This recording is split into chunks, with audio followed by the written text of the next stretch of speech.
Bienvenue à chacun de vous pour votre émission L'Instant Bible. Aujourd'hui, nous allons faire un retour dans le passé, même plutôt lointain, et nous plonger dans l'époque du Christ à travers l'évangile de Jean dans lequel nous trouvons différents témoignages. Pour nous éclairer sur ce thème, nous avons le grand plaisir d'accueillir les pasteurs Pascal Rodet. Bonjour. Bonjour Stéphane, bonjour. Et Jétro Camille. Bonjour à tous. Merci d'être une nouvelle fois avec nous pour partager vos connaissances. Alors, y a-t-il une raison particulière pour laquelle l'évangile de Jean est connu, pasteur Jétro Camille ? Il est connu notamment parce qu'il est assez différent dans sa structure et dans son introduction qui est fracassante. Au commencement était la parole. C'est très puissant comme manière d'introduire le sujet. Et puis, c'est un évangile qu'on qualifie volontiers d'évangile plus théologique que les autres évangiles. Les autres évangiles sont très intéressants, ils sont plus, disons, dans la narration. Ils racontent quelque chose, Jean raconte des choses, mais à chaque fois, ces choses pointent vers des caractéristiques particulières de Jésus, en particulier la divinité de Jésus, qu'il veut montrer, démontrer, prouver et attester par des témoignages. Et en quoi ces témoignages sont importants, pasteur Jétro Camille, pour comprendre qui est Jésus au fond ? On est dans une époque qui n'a rien à voir avec la nôtre. Tout le monde est croyant dans cette région-là. Les gens ont 1, 2, 10, 50 dieux. Et chacun croit dans différentes choses. Croire, c'est une fonction de l'esprit humain qui peut s'appliquer à n'importe quoi. On est vraiment capable de croire n'importe quoi. Il y a des gens qui ont fondé une religion qui était une blague au début, le pastafarisme, basé sur l'adoration des pâtes alimentaires.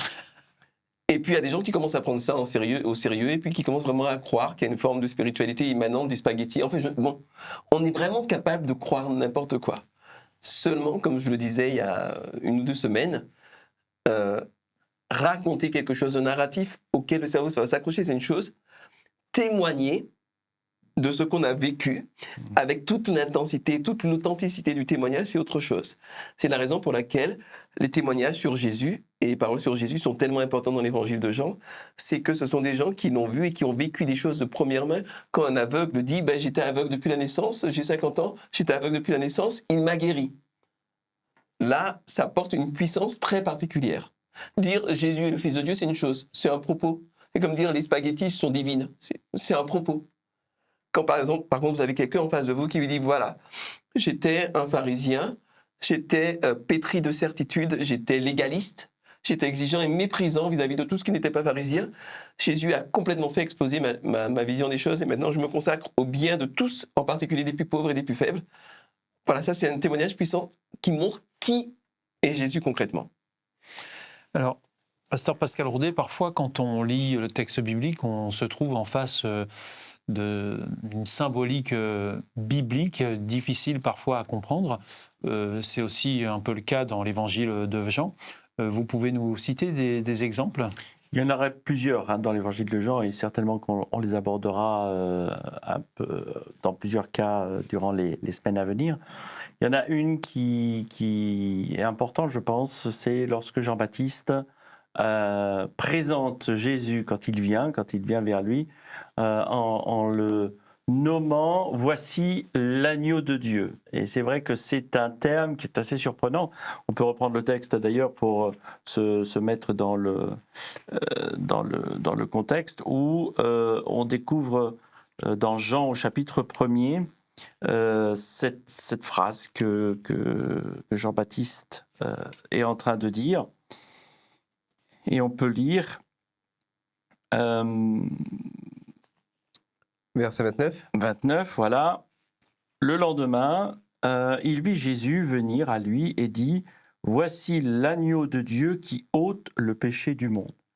Là, c'est un symbole très fort, très très fort, que Jean est en train de prononcer devant toute la foule. Donc, c'est pas anodin ce qu'il dit. À quoi ça correspond l'agneau ? Alors, ça correspond à beaucoup de choses dans la pensée juive. L'agneau, c'est le petit d'un troupeau. C'est donc une naissance, c'est encore tout jeune, c'est mignon.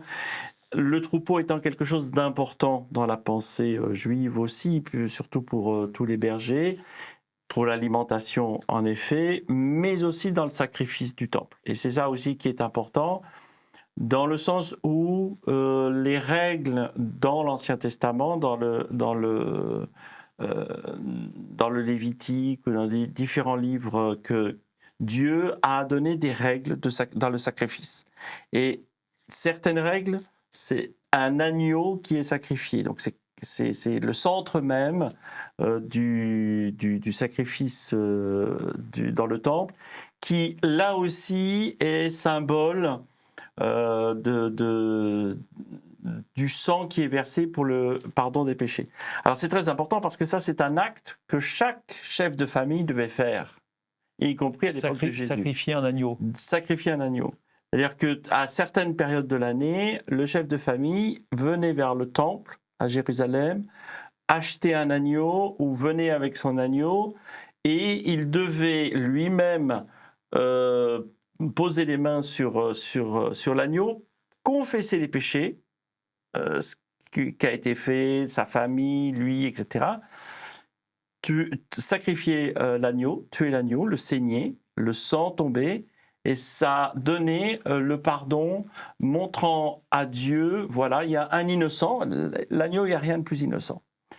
Donc, lorsqu'il dit ça, à toute une population qui connaît les rituels de ça, puisque c'est la base, c'est une des bases importantes des sacrifices, vous pouvez imaginer tout ce que cela comporte dans la tête des Juifs quand ils entendent Jean-Baptiste dire « Voici l'agneau de Dieu qui ôte les péchés du monde ». On est là tout de suite dans la partie sacrifice. Dans le contexte de l'époque, le message est clair. Le message est clair. Ça rentre tout de suite dans la tête, ça.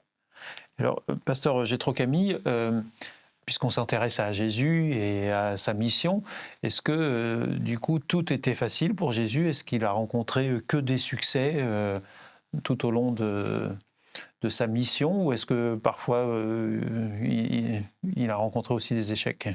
Mais c'est ce que j'aime bien avec la Bible, c'est que la Bible me semble assez honnête dans sa manière de présenter les choses. Non seulement Jésus a connu des échecs, mais à plusieurs reprises, il a dû fuir pour sauver sa peau, parce que ce qu'il racontait mettait tellement les gens en rogne que à plusieurs reprises, il a failli se faire lapider, écharper, massacrer, littéralement.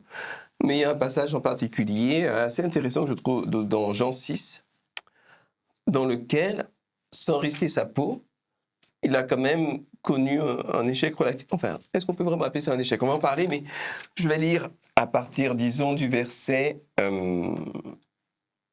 56 de Jean 6. Jésus dit, « Celui qui mange ma chair et qui boit mon sang demeure en moi et moi en lui. » Alors déjà là, il faut comprendre, il faut s'accrocher. « Comme le Père qui est vivant m'a envoyé et que je vis par le Père, ainsi celui qui me mange vivra par moi. » Donc moi, je suis pasteur, j'étudie un petit peu la théologie, je peux tirer des tas de choses intéressantes, mais je veux dire, quelqu'un qui est là, qui est assis là et qui écoute quelqu'un dire ça, je veux dire... C'est difficile l'accès. Je commence à y avoir un peu de gratte là quand même. Et donc, à un moment donné, plusieurs de ses disciples l'entendent et disent « Cette parole est dure, qui peut rester là et écouter ça ?» Là, je suis au verset 66 puissant, et puis un peu plus loin, verset 66, il est dit, continue à parler, mais dès lors, plusieurs de ses disciples se retirèrent et l'abandonnèrent. Donc Jésus, est-ce qu'on peut parler d'un échec? Je ne crois pas. Sincèrement, je ne crois pas. Ça n'est pas parce que quelqu'un n'adhère pas à ce que je dis que je connais un échec. Je crois que Jésus était conforme et honnête, et il était jusqu'au bout de sa démarche. Et d'une certaine manière, vu la nature du monde dans lequel on vit, le rejet est une des conséquences, un corollaire logique de sa démarche. Parce que sa démarche, elle est radicale. C'est « je suis Dieu, vous avez le salut par moi, mangez mon corps, vous serez sauvés. » Mangez mon corps symboliquement, évidemment, mais vous serez sauvés. Donc, évidemment qu'il a connu des échecs et évidemment que son parcours n'a pas été facile, même si les évangiles mettent beaucoup l'accent sur les succès. Alors d'ailleurs, pasteur Pascal Rodet, parfois Jésus en venait aussi à faire des déclarations assez audacieuses sur lui-même. Est-ce qu'il n'aurait pas mieux valu qu'il fasse profil bas parfois? Alors, profil bas, je ne suis pas sûr, dans le sens où c'était pas son objectif. Donc, et puis je voyais mal Jésus faire profil bas. C'est pas dans son caractère et dans son ça serait difficile. Et encore, un autre élément important, il n'avait que 3 ans et demi de mission, donc c'est court pour exprimer ce que son père, Dieu, voulait donner à la population. Par contre, il a opéré quelque chose d'assez extraordinaire, c'est il ne s'est pas pris la tête pour sa mission, comme si quelqu'un voulait prendre un peu de gloire dans ce qu'il faisait. Il y a des passages en effet de sa part qui sont assez surprenants, où il encourage les uns et les autres à prendre part à cette mission et à ce partage.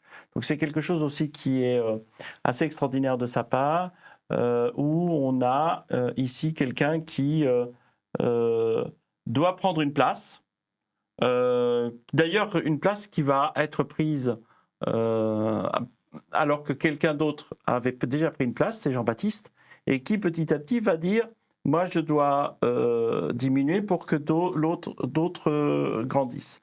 Et il parlait ici de Jésus aussi. Donc il y a tout un lien où il y a une part de Jésus qui veut véritablement optimiser son temps, avancer, faire montrer les choses à vivre, en sachant que de toute façon, après, il faudra que ce soit les autres aussi qui prennent la place. Chacun a une place importante dans cette mission. Alors, justement, pour parler de cette mission, pasteur Jétro Camille, Jésus va accomplir sa mission.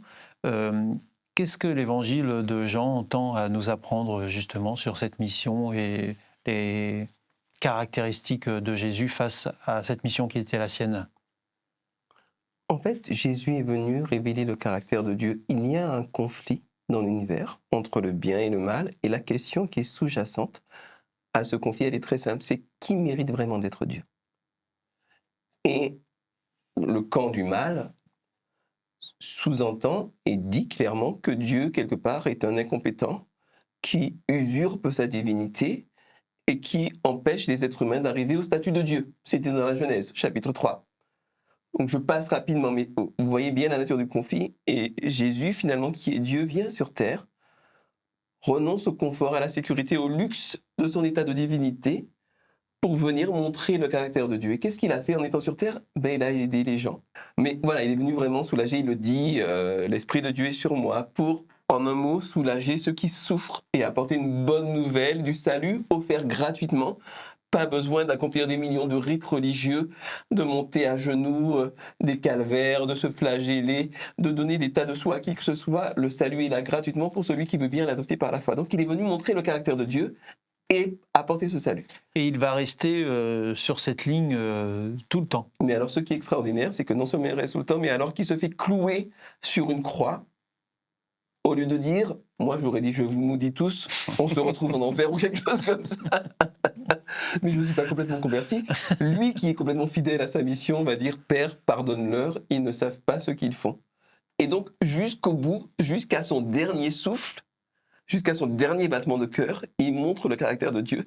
Et ce caractère de Dieu, un caractère d'accueil absolu, ce qui le rend très difficile à appréhender pour nous qui avons nos limites, nos bornes, nos lignes rouges à ne pas franchir, sinon, etc. Et donc pour nous, c'est aussi un message qui doit nous inspirer à savoir rester fidèle à ce qu'on croit, à nos convictions, pasteur Pascal Rodet. C'est ce que, en tous les cas, Jésus nous propose de vivre pleinement, parce que à partir du moment où on a compris que ce sont les valeurs de la vie, les principes de la vie, et pour reprendre un peu ce que ça a déjà été dit, l'évangile de Jean commence par un rappel de la création. La parole, création, perfection, c'est parfait. À partir du moment où Jésus est revenu pour rappeler qu'au travers de ses paroles, de ce qu'il donne, de ce que son Père donne, on trouve la vie, mais c'est des convictions extraordinaires après qui avancent et qui permettent vivre correctement, avec des valeurs, avec une espérance, encore une fois, dans ce domaine-là. Donc oui, c'est important. Merci à nos invités pour ces éclairages très instructifs sur les témoignages concernant Jésus dans l'évangile de Jean. Nous avons appris l'importance de l'humilité, de l'authenticité et de la persévérance dans la foi. Je vous rappelle, avant de nous quitter, que grâce à notre partenaire Hope Bible, nous avons le plaisir de vous offrir une Bible gratuitement. Si vous souhaitez approfondir votre découverte et ces textes inspirants, n'hésitez pas à nous en faire la demande aux coordonnées qui vous seront mentionnées juste après. Merci beaucoup de nous avoir suivis. À la semaine prochaine pour un nouvel Instant Bible. Messieurs, au revoir. Au revoir. Au revoir.